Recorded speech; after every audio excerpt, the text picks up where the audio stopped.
नमस्कार दोस्तों, YouTube channel एन इन योर्स 22 में आपका स्वागत है। आज हम इस वीडियो में आपके साथ डिस्कस करेंगे प्रोजेक्शन वेल्डिंग के बारे में। और ये एक ऐसी वेल्डिंग प्रोसेस है जो प्रेशर वेल्डिंग है और रेजिस्टेंस वेल्डिंग का एक टाइप है। प्रोजेक्शन वेल्डिंग स्पॉट वेल्डिंग के तरह ही होती है। अगर आप देखें, ये जो मशीन आपके सामने है डायग्राम में, स्पॉट वेल्डिंग मशीन है। इसमें जो इलेक्ट्रोड हम यूज करते हैं स्पॉट वेल्डिंग में, पॉइंटेड और सिलेंड्रिकल इलेक्ट्रोड हम यूज करते हैं। लेकिन प्रोजेक्शन वेल्डिंग के केस में ये जो इलेक्ट्रोड है इनको रिप्लेस कर दिया जाता है फ्लैट इलेक्ट्रोड के साथ। उसके बाद जो वेल्ड नगेट हमें प्रोजेक्शन वेल्डिंग में मिलता है वो स्पॉट वेल्डिंग की तरह ही मिलता है, लेकिन फर्क सिर्फ इतना रहता है, प्रोजेक्शन वेल्डिंग के केस में हमें वेल्ड नगेट में हमें स्मॉल इंडेंटेशन मिलती है। उसके बाद अब बात करते हैं प्रोजेक्शन वेल्डिंग को विस्तार से जानते हैं कि क्या क्या इसमें वर्किंग होती है, किस प्रकार से इसको किया जाता है, इसके एडवांटेज क्या हैं, डिसएडवांटेज क्या हैं और एप्लीकेशन क्या है। तो सबसे पहले बात करते हैं प्रोजेक्शन वेल्डिंग को करने के लिए हमें किस किस इक्विपमेंट की जरूरत होती है। ये आपके सामने जो मशीन है ये प्रोजेक्शन वेल्डिंग मशीन है। इसमें अगर हम देखें, इसकी जो मशीन रेटिंग होती है वो 5 से 500 किलो वोल्ट एम्पियर के बीच में रहती है। सबसे पहले हमें इलेक्ट्रिक सर्किट की जरूरत होती है। और जो इलेक्ट्रिकल जो सर्किट होता है वो इसमें दो तरह का होता है। एक होता है प्राइमरी सर्किट और दूसरा होता है सेकेंडरी सर्किट। प्राइमरी सर्किट की अगर हम बात करें, ये step down transformer with contactor के बीच में होता है। जो स्टेप डाउन ट्रांसफर हम इसमें यूज करते हैं उसका काम इतना रहता है कि हमें लो वोल्टेज प्रोवाइड करे और हाई करंट को वो प्रोवाइड करे। अब बात करते हैं कि जो सेकेंडरी जो सर्किट होता है वो बेसिकली जो दो इलेक्ट्रोड होती हैं और उनके बीच में जो वर्कपीस होता है उसके बीच का जो सर्किट है वो हमारा सेकेंडरी सर्किट कहलाता है। और इस वेल्डिंग को हम एसी और डीसी दोनों मशीनों से कर सकते हैं। और एसी मशीन भी दो तरह की हम यूज कर सकते हैं आवश्यकता अनुसार, वो सिंगल फेज भी हो सकता है और 3 फेज भी हो सकता है। दूसरी बात, जो वेल्डिंग मशीन हम इसमें यूज करते हैं उसका मेनली काम ये रहता है कि जो 50 हर्ट्ज फ्रीक्वेंसी के साथ मेन पावर होती है उसको लो वोल्टेज और हाई एम्पियर पावर में उसको कन्वर्ट करना है सेकेंडरी सर्किट में, जो काम स्टेप डाउन ट्रांसफॉर्मर करता है। उसके बाद जो करंट हमें इस वेल्डिंग के दौरान चाहिए सेकेंडरी सर्किट में, वो मेनली डिपेंड करता है मटेरियल पे। वर्कपीस का मटेरियल क्या है, वर्कपीस की थिकनेस क्या है और वर्कपीस की ज्योमेट्री क्या है।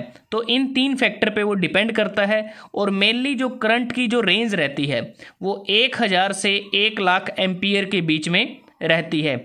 उसके बाद जो नेक्स्ट हमारा जो इक्विपमेंट होता है वो होता है कॉन्टेक्टर। कॉन्टेक्टर की अगर हम इसमें बात करें, इसको हम यूज करते हैं प्राइमरी सर्किट में, क्योंकि प्राइमरी सर्किट में हमारा स्टेप डाउन ट्रांसफॉर्मर होता है और उसके साथ में कॉन्टेक्टर होता है। और कॉन्टेक्टर का काम होता है पावर सप्लाई को कनेक्ट करना और डिसकनेक्ट करना। और कॉन्टेक्टर भी हम 3 टाइप के यूज कर सकते हैं, वो मैकेनिकल भी हो सकता है, मैग्नेटिक भी हो सकता है और इलेक्ट्रॉनिक टाइप का भी हो सकता है। अगर आप इस मशीन को देखें तो यहाँ पर जो मैकेनिकल टाइप हम देख पा रहे हैं यूज किया है वो होता है फुट पैडल। फुट पैडल की कॉस्ट कम रहती है लेकिन ये नॉइसी होता है और इसकी जो लाइफ है वो भी कम रहती है। तो इसकी बजाय हम मैग्नेटिक का भी यूज कर सकते हैं, जिसमें हम एक इलेक्ट्रोमैग्नेट का यूज करते हैं किसी स्प्रिंग के अगेंस्ट और ग्रेविटी के साथ वो काम करता है। और जो इलेक्ट्रॉनिक टाइप है उसमें हम SCR का यूज कर सकते हैं, जो सिलिकॉन कंट्रोल रेक्टिफाइड होता है। उसके बाद आता है टाइमर।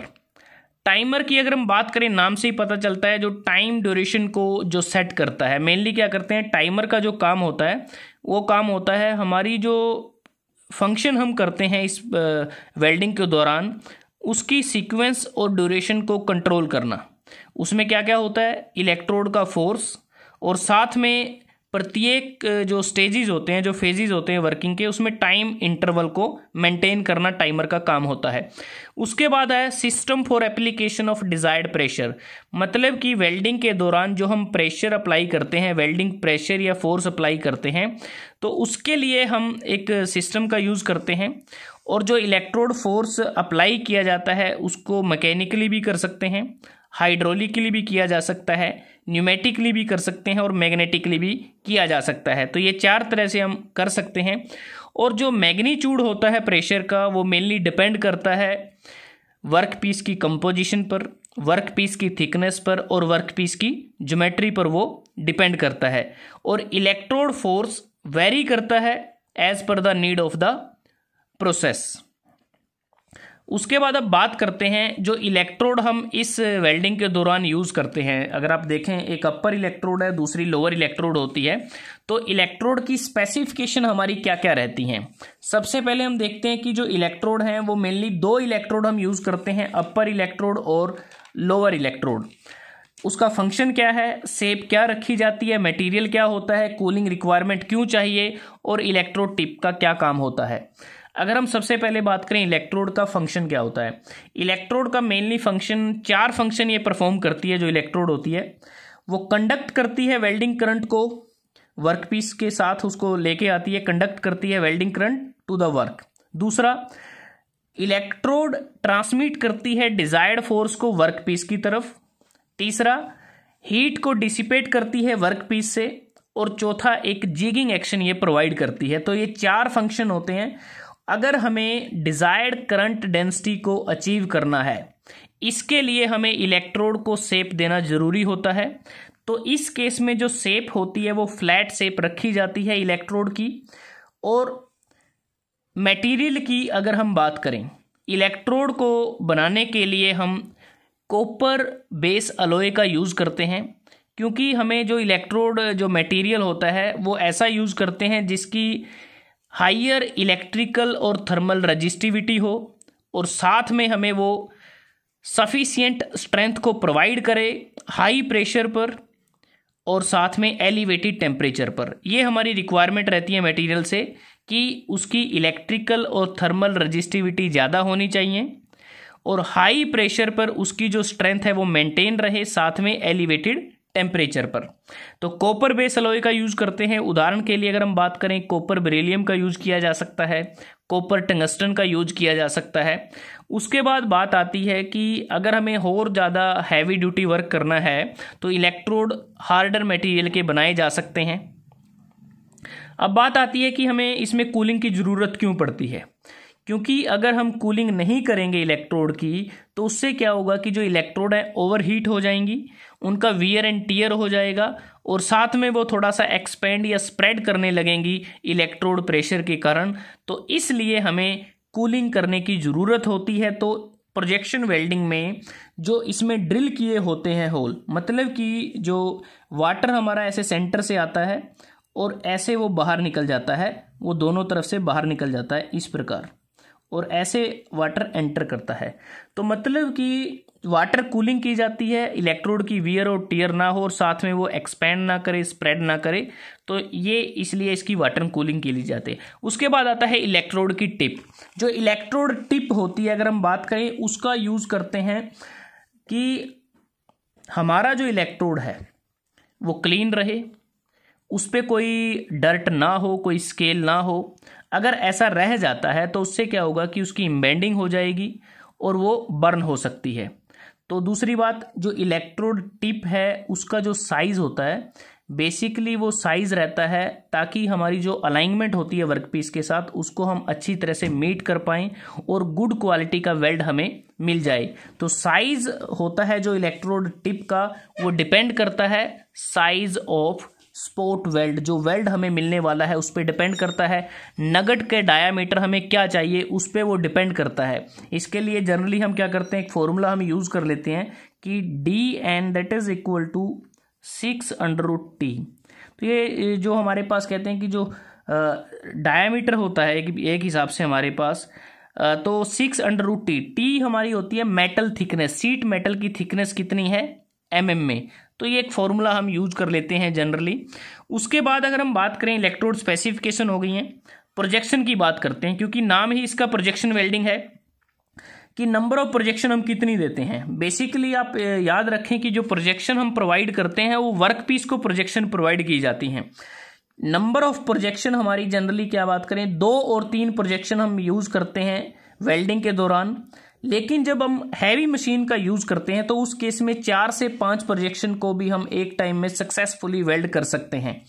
और प्रोजेक्शन हम किसको प्रोवाइड करते हैं, 2 वर्कपीस हमें वेल्ड करने हैं आपस में, या तो हम जो थिक प्लेट है उसको प्रोजेक्शन प्रोवाइड करेंगे, अगर आप देख पाएं, अगर थिक प्लेट को नहीं करते तो हम उस प्लेट को प्रोजेक्शन प्रोवाइड करेंगे जिसकी इलेक्ट्रिकल कंडक्टिविटी ज़्यादा होती है। तो ये चीज़ें हमें ध्यान में रखनी है। अगर शेप की बात करें, जो प्रोजेक्शन है वो डोम या बटन शेप की हो सकती है, रिंग शेप की हो सकती है, शोल्डर प्रोजेक्शन हो सकती है, रेडियस प्रोजेक्शन हो सकती है। तो ये कुछ शेप हैं जो हम प्रोजेक्शन को दे सकते हैं, जैसे आप इस डायग्राम में देख पा रहे हैं। और इन प्रोजेक्शन को बनाया कैसे जाता है? बेसिकली फोर्जिंग की मदद से बना सकते हैं, एम्बोसिंग प्रोसेस का यूज करके इसको बनाया जा सकता है। इसका फंक्शन क्या रहता है प्रोजेक्शन को बनाने का? प्रोजेक्शन को बनाने का फंक्शन ये रहता है कि जो प्रोजेक्शन हम प्रोवाइड करते हैं वर्क पीस में, वो बेसिकली एक्ट करती है ताकि जो हीट जनरेट होती है वेल्डिंग करंट की मदद से उसको लोकलाइज किया जा सके। क्योंकि हीट बैलेंस का मतलब क्या है? क्योंकि हमें हीट को बैलेंस करना है। जब हम वेल्डिंग करते हैं, वेल्डिंग करते समय ये जो प्रोजेक्शन होती हैं कोलैप्स कर जाती हैं वेल्डिंग ऑपरेशन के दौरान। तो जिससे क्या होगा कि जो पार्ट हमारा बनता है, जो वेल्ड हमारा बनता है, उस दौरान क्या होगा कि हमारा जिसको हमने प्रोजेक्शन प्रोवाइड किए हैं उसका जो टेम्परेचर है वो ज़्यादा होता है किसके मुकाबले? जिसको हमने प्रोजेक्शन नहीं प्रोवाइड की।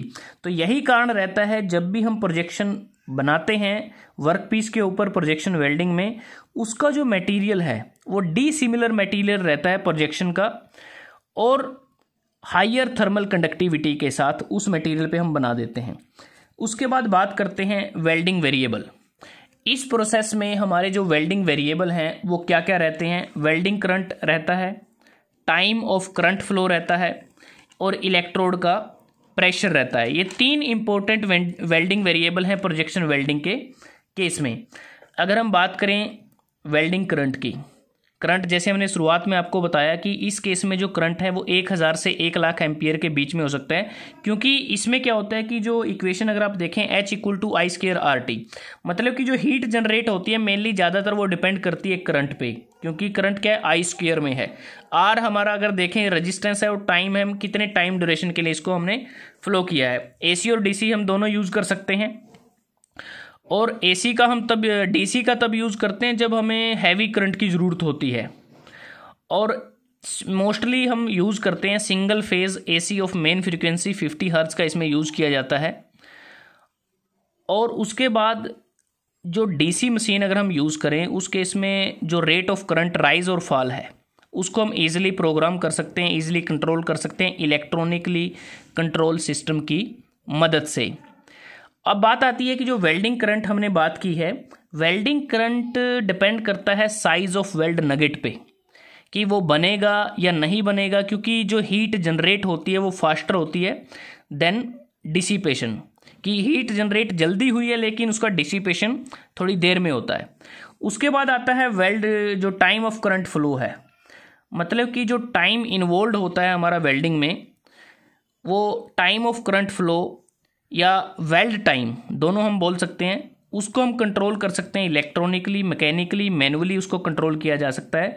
और जो टाइमर हम यूज़ करते हैं जैसा हमने यहाँ पर बताया था, वो सिंक्रोनस भी हो सकते हैं और नॉन सिंक्रोनस भी हो सकते हैं।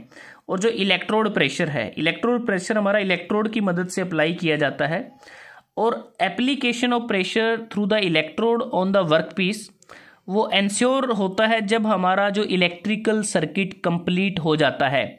और प्रेशर को हम अप्लाई करते हैं, हाइड्रोलिकली कर सकते हैं, न्यूमेटिकली कर सकते हैं, मैग्नेटिकली कर सकते हैं, मैकेनिकल कर सकते हैं। और प्रेशर जो एग्जर्ट होता है हमारे वर्क पीस पर वो मेनली डिपेंड करता है कि जो एरिया ऑफ कॉन्टैक्ट है, इलेक्ट्रोड और वर्क पीस का जो एरिया ऑफ कॉन्टैक्ट है उस पर ये डिपेंड करता है। उसके बाद जो प्रेशर हमने अप्लाई किया है वो नंबर ऑफ फंक्शन को परफॉर्म करता है। सबसे पहला फंक्शन अगर हम बात करें, वो वर्क पीस को क्लोज कॉन्टैक्ट में लेके आता है इलेक्ट्रोड के साथ। दूसरा, जो इनिशियल कॉन्टैक्ट रेजिस्टेंस होता है हमारा इंटरफेस पर, उसको ये कम कर देता है। और जो वर्क पीस के बीच में हमारी जो मेटल होती है उसका जो एक्सपल्सन होता है उसको ये प्रेस करता है, क्योंकि जब दोनों वर्क पीस की इलेक्ट्रोड की मदद से प्रेशर को अप्लाई किया जाएगा और वेल्डिंग के दौरान जो हमारा जो वेल्ड आपस में जो मटेरियल है वो गर्म हुआ है, तो उनके बीच का जो मेटल एक्सपल्सन है उसको ये प्रेस कर देता है। दूसरी बात, जब हम करंट को बंद कर देते हैं उसके बाद भी प्रेशर को मेंटेन रखते हैं, तो बाद में क्या करता है, कंबाइन करता है मोल्टन मेटल को ताकि हमें साउंड वेल्ड नगेट मिल जाए। तो इस प्रकार से हमारा जो इलेक्ट्रोड प्रेशर रहता है। दूसरी बात कि जो इलेक्ट्रोड प्रेशर की हम बात कर रहे हैं, अगर हमने इलेक्ट्रोड प्रेशर को अच्छी तरह से कंट्रोल नहीं किया तो क्या हो सकता है, उससे क्या होगा कि एक्सेसिव हीट हो जाएगी हमारे इलेक्ट्रोड और वर्कपीस के कांटेक्ट पर, और उससे क्या होगा कि आर्क भी वहाँ हो सकती है, पीटिंग एक्शन हो सकता है, इलेक्ट्रोड फेसिस की बर्निंग हो सकती है, और जो वर्कपीस के कारण जो हमें वेल्ड मिलेगा वर्कपीस का वो अनसेटिस्फैक्ट्री मिलेगा, कंप्लीटली हमें नहीं मिलेगा। तो ये तो हमने कंपोनेंट के बारे में बात की। अब इसकी वर्किंग के बारे में थोड़ा डिस्कस कर लेते हैं कि इसकी वर्किंग किस प्रकार से होती है। इसकी वर्किंग के दौरान 4 टाइम हमारे पास रहते हैं। वेल्डिंग जो साइकिल होता है, squeeze time, weld time, hold time और ऑफ टाइम। जो वेल्ड टाइम सबसे पहले हमारे पास है स्क्वीज टाइम। स्क्वीज टाइम के दौरान क्या होगा कि सबसे पहले हमें जिन वर्कपीस को वेल्ड करना है उनको अच्छी तरह से क्लीन कर लेते हैं ताकि उस पर कोई डर्ट वगैरह, पेंट वगैरह या ग्रीस वगैरह ना हो। इलेक्ट्रोड को भी अच्छी तरह से क्लीन किया जाता है। जिन वर्कपीस को हमें वेल्ड करना है उसको हम क्या करेंगे, जो बॉटम जो हमारा जो इलेक्ट्रोड है ये यहाँ पर इस पर रखेंगे, उसके ऊपर दूसरा वर्कपीस रखेंगे और जो इलेक्ट्रोड अपर इलेक्ट्रोड को उसको लेकर आएंगे अपर वर्कपीस के साथ में। तो उसके बाद अगर हम देखें अपर जो वर्कपीस हमारा है, ये जो टाइम पीरियड होता है वर्कपीस को रखने का और दोनों इलेक्ट्रोड को एक दूसरे के पास लाने का ताकि जो वर्कपीस है उसको अच्छी तरह से होल्ड कर सकें, ये हमारा स्क्वीज टाइम होता है। इस दौरान करंट को अप्लाई नहीं करते, सिर्फ हमारा जो फोर्स है उसको ग्रेजुअली इंक्रीज किया जाता है। उसके बाद आता है वेल्ड टाइम। स्क्वीज टाइम के एंड में ही हम वेल्डिंग करंट को ऑन कर देते हैं और जो वेल्ड टाइम होता है इस दौरान हमारा फोर्स भी अप्लाई होता है।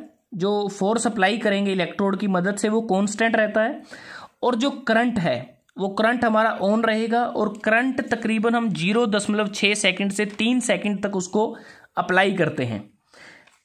इस टाइम फ्रेम के बाद हम करंट को बंद कर देते हैं। हम आ जाते हैं होल्ड टाइम पर। होल्ड टाइम में क्या है, करंट को बंद कर दिया गया है और जो प्रेशर और जो फोर्स है वो अप्लाई होता रहता है ताकि हमें अच्छा वेल्ड मिल जाए। और होल्ड टाइम के एंड के बाद आता है ऑफ टाइम कि हमने जो फोर्स है उसको धीरे धीरे कम करना शुरू कर दिया है और फोर्स को रिलीज कर देंगे और वेल्डिंग प्रेशर को रिलीज करने के बाद वर्क पीस को निकाल लेंगे। तो ये हमारा ऑफ टाइम होता है। तो मतलब कि पूरी प्रोसेसिंग में 4 टाइम हम यूज़ करते हैं और ये जो पूरी प्रोसेस है सेकंड्स में हो जाती है, नंबर ऑफ सेकंड्स में हो जाती है। अब बात करते हैं प्रोजेक्शन वेल्डिंग से हम किन किन मटेरियल को वेल्ड कर सकते हैं। Low carbon steel, high carbon steel, low alloy steel, high alloy steel, zinc die casting, titanium, nickel alloy जैसे मोनल इत्यादि। इसके एडवांटेज क्या हैं? प्रोजेक्शन वेल्डिंग की एडवांटेज ये है कि जो हमें वेल्ड मिलता है एक टाइम में नंबर ऑफ स्पॉट पे वेल्ड किया जा सकता है। जैसे स्पॉट वेल्डिंग में तो एक टाइम में सिर्फ एक ही स्पॉट वेल्ड मिलता है, लेकिन प्रोजेक्शन वेल्डिंग में हम एक टाइम में नंबर ऑफ स्पॉट वेल्ड कर सकते हैं। दूसरा, इसमें जो वेल्ड है वो काफ़ी क्लोज होते हैं एक दूसरे के स्पॉट वेल्डिंग के कंपैरिजन में। प्रॉपर हीट बैलेंस होता है क्योंकि हम प्रोजेक्शन उस या तो थिकर प्लेट को प्रोवाइड करते हैं या उस प्लेट को प्रोवाइड करते हैं जिसकी इलेक्ट्रिकल कंडक्टिविटी ज़्यादा होती है, इसलिए प्रॉपर हीट बैलेंस हमें मिल जाता है। जो लाइफ होती है इलेक्ट्रोड की स्पॉट वेल्डिंग के कंपैरिजन में वो ज़्यादा होती है। जो वेल्ड हमें मिलता है उसकी यूनिफॉर्मिटी और अपीयरेंस भी अच्छी होती है as compare to spot welding. और जो आउटर सरफेस होता है वर्क का उसको हम बिना किसी इलेक्ट्रोड मार्क्स के उसको अप्लाई बना सकते हैं। अगर उस पर इलेक्ट्रोड का कोई मार्क नहीं है इसलिए हमें बाद में जो ऑपरेशन करने पड़ते हैं तो वो नहीं करेंगे। जैसे पेंटिंग करनी है, पॉलिशिंग करने के दौरान जो हमें कुछ सब्सीक्वेंट प्रोसेसिंग करनी पड़ती है तो वो हमें नहीं करनी पड़ेगी। उसके बाद डिसएडवांटेज की बात करें तो डिसएडवांटेज में हमें जैसे बात की कि हमें फोर्जिंग और एम्बोसिंग के द्वारा प्रोजेक्शन बनानी पड़ती हैं तो एक्स्ट्रा ऑपरेशन करना पड़ेगा, ये एक इसका डिसएडवांटेज है। सभी प्रोजेक्शन जो हम बनाएंगे वो सेम हाइट की होंगी, इसका भी हमें ध्यान रखना है, ये भी एक कह सकते हैं कि ध्यान में रखने की बात है। और जो मेटल सपोर्ट नहीं करती हमारी प्रोजेक्शन को तो उसको हम अच्छी तरह से सेटिस्फैक्टरी वेल्ड नहीं कर सकते। दूसरी बात, इसमें जो वेल्ड हम करते हैं वो सिम जो लॉन्ग सिम के लिए हमारे लिए यूज़ नहीं कर सकते। 250 mm से ज़्यादा सिम नहीं हो सकती उसकी, ये एक इसका डिसएडवांटेज है। एप्लीकेशन की अगर हम बात करें, बहुत सारी एप्लीकेशन है इसकी, जैसे हमें कोई स्मॉल फास्टनर या नट को हमें वेल्ड करना है किसी लॉन्गर कंपोनेंट पे कर सकते हैं, जैसे नट को ऑटोमोटिव की चैसी पे वेल्ड करना है कर सकते हैं। कुछ हमारे डोमेस्टिक जो इक्विपमेंट होते हैं जैसे रेफ्रिजरेटर है, कंडेंसर है, तो इसमें जो वायर की जॉइनिंग की जाती है, जैसे जो रेफ्रिजरेटर में जो रैक्स वगैरह लगे होते हैं वो सारे इस वेल्डिंग से किए जाते हैं। ऑटोमोबाइल बॉडीज़ में इसकी मदद से वेल्डिंग की जाती है। ऑफिस के फर्नीचर हैं, मशीन के पार्ट हैं, तो बहुत सारी एप्लीकेशन है। तो दोस्तों आज हमने इस वीडियो में आपके साथ डिस्कस किया वेल्डिंग प्रोसेस जिसका नाम प्रोजेक्शन वेल्डिंग है, जो रेजिस्टेंस वेल्डिंग के अंतर्गत आती है। एक प्रेशर वेल्डिंग है और स्पॉट वेल्डिंग की तरह ही होती है, फ़र्क सिर्फ इलेक्ट्रोड का रहता है। तो अगर वीडियो आपको अच्छा लगा आप इसको लाइक कर सकते हैं, शेयर कर सकते हैं अपने दोस्तों के साथ, स्टूडेंट्स के साथ, और एन यूनिवर्स 22 को सब्सक्राइब करना ना भूलें। जल्दी हाजिर होते हैं एक नए वीडियो के साथ, तब तक के लिए धन्यवाद। आपका दिन शुभ रहे।